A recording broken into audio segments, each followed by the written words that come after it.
Good day everyone and welcome to this special edition of Global Reports. I'm Lovely May Gavales reporting to you with urgent headlines shaking communities across continents.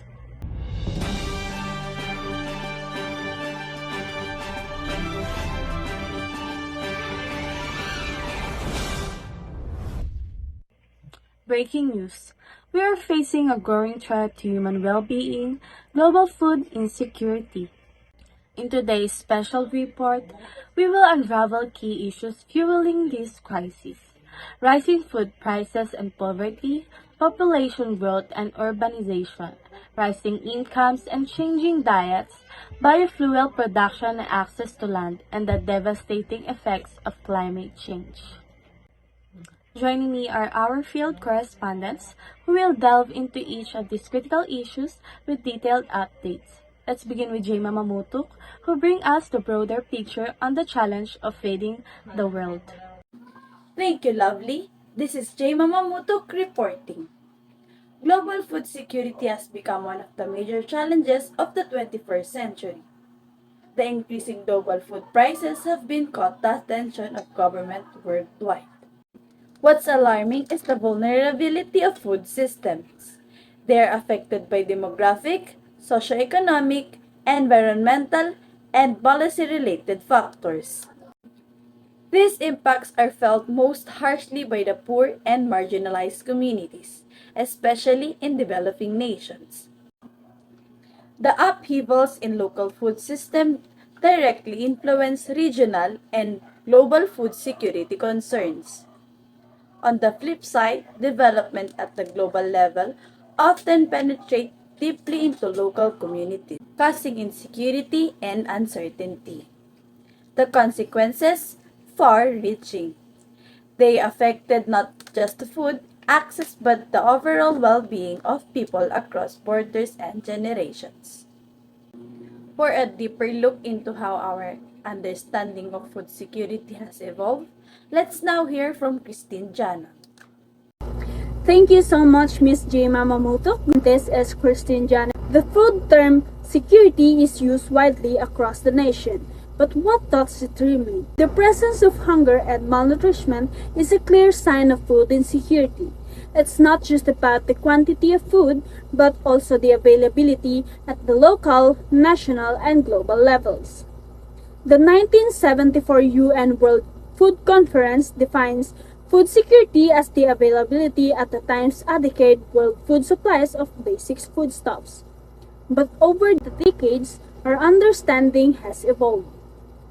Maxwell 1996 outlines three shifts. The first one is the late 1970s and the early 1980s. The focus shift from just food supply to border concerns. The second shift introduced livelihood security, whether households choose to eat today or save for tomorrow. And the third shift moved beyond calorie counting to consider social and cultural food preferences. In 2002, the FAO defined food security as existing when all people at all times have physical, social, and economic access to sufficient, safe, and nutritious food that meets their dietary needs for a healthy life, but threats persist. To learn more, let's go to Samantha Rigor with the latest impact of food prices and poverty. Thank you, Christine. Samantha Rigor here. In the mid-2000s, something alarming began to unfold. Global food prices began to climb dramatically. The prices of essential staples like wheat, rice, maize, soybean, and even edible oil surged. This sparked civil unrest, protests, and riots across countries. But the most devastating impact was on those already struggling, the impoverished. The 2007 to 2008 global food price crisis pushed nearly 100 million more people into poverty. Just a few years later, the 2010 to 2011 spike consigned another 44 million people to a life of hunger. What's driving this? Several factors, ongoing global population growth, rising fuel and fertilizer costs, adverse weather events like droughts and floods, and even government bans on food exports. This crisis is not just about economics, it's about lives. To understand the demographic pressure behind food demand, we turn now to Precious Lara Dosal. Thank you, Samantha. I'm Precious Lara Dosal, reporting. By mid-century, the world's population is expected to exceed 9 billion.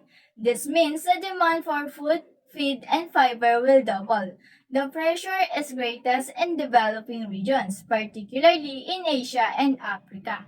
Countries like India and China are growing rapidly, but this comes with consequences. As young people migrate to cities in search of better opportunities, fewer remain in rural areas to farm and produce food. Urbanization also expands slums, areas often lacking clean water and sanitation. By 2030, urban populations and slum dwellers in Asia and Africa are expected to double. This shift not only stresses food supply chains but makes residents in urban poverty highly vulnerable to food insecurity and disease. Rising income is another key factor shifting consumption. For more on this, here's Austin Santos. Thank you, Precious Lara. Austin Santos here. As incomes in developing countries increase, more people can afford more food, and not just in quantity, but in variety. Initially, people consume more cereals, but soon they transition to more energy-rich foods like meat and sugary products. Between 1963 and 2005, global meat consumption rose by 62%. In developing countries, it tripled, especially in Asia, with China leading the shift. But not all nations follow the same path. India, for example, consumes far less meat than Brazil or China at the same income levels.